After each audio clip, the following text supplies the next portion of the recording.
Hi, this is Dr. Dave Elwell, and I'd like to welcome you to another one of our videos talking about different kinds of healthcare problems. And I have a video that I talked about acid reflux. And one of the points that I made, a take-home message with that, is that even though it may feel like acid reflux, it may meet the symptom complex, it may even be diagnosed as acid reflux, and you could be put on medication that helps a little bit. It still may not be acid reflux. And I'll give you an example. This young man was diagnosed as having acid reflux, and in fact, as a very young, as a child, he had acid reflux and had some vomiting as even pre-toddler. So he was very easy that he was diagnosed as having acid reflux. He was treated with acid reflux. He took some medication to help cut the acid.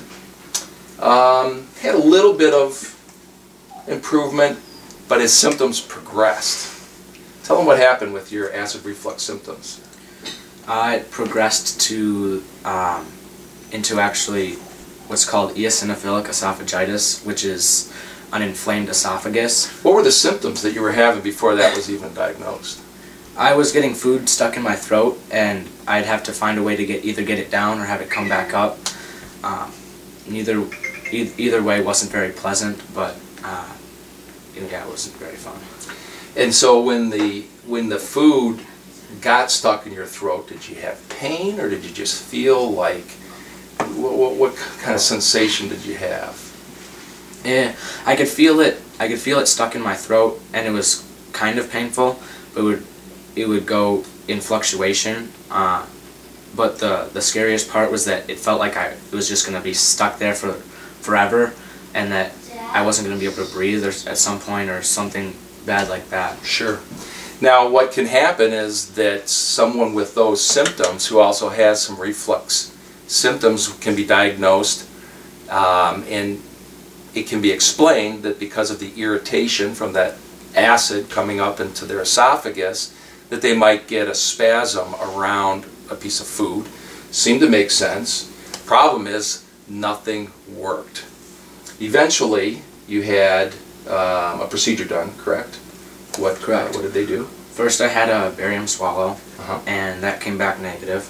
And then I had a scope, and that revealed a portion of my esophagus was inflamed, and where it's like supposed to be roughly that size, it was down to like that size.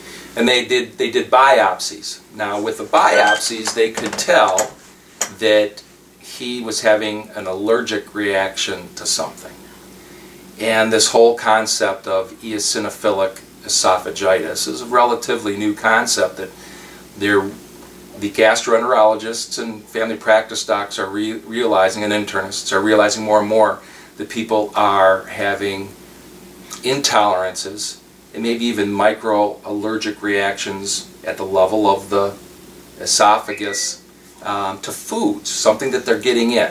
Now, that could be something that you eat, it could be something that you breathe, or it could be something that you drink. And in Sam's case, it was presumed that he had, it was something that he was eating. And that's a pretty natural conclusion. That's probably the more common thing. We talked about it on the past video, one of the past videos. It was milk was the most suspected food. Why? Because that's the most common food that causes problems. So with Sam's allergist and gastroenterologist, they had you stop some foods, correct? Yes, they did. And did that work? At first, it seemed like it was working, but in the end, it really didn't help much at all. That's right. So what they concluded then, and it's not completely resolved, but more than likely, his gastroesophageal reflux disease, his GERD symptoms, are really a manifestation, or their symptoms as a result of environmental allergies. What the thought is right now for Sam is that he has an allergy to mold, and as he's getting treatment for his mold allergies, which you react very strongly to Yes. mold, don't you? Yes. He's finding that his symptoms are getting a little bit better, and the hope is that that treatment will resolve his EES, eosinophilic esophagitis, and that he'll be free of the GERD symptoms. Now, in the past, someone like him may have ended up on medications that he really didn't need, could have been on medications for life. And I see people who are on very strong acid-reducing medications for life because they have the diagnosis of GERD. And if that is the problem, it may be a solution. And it may be the best, but there are other possible diagnoses that would save you from having to be on lifelong medication that in the end isn't really going to solve the problem. I will talk in another video.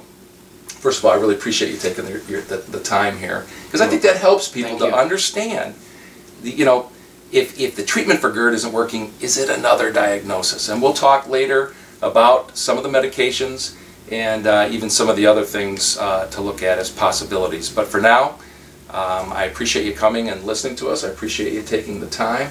And this is Dr. Dave Elwell with VitaPillars, and I wish you lots of health and happiness.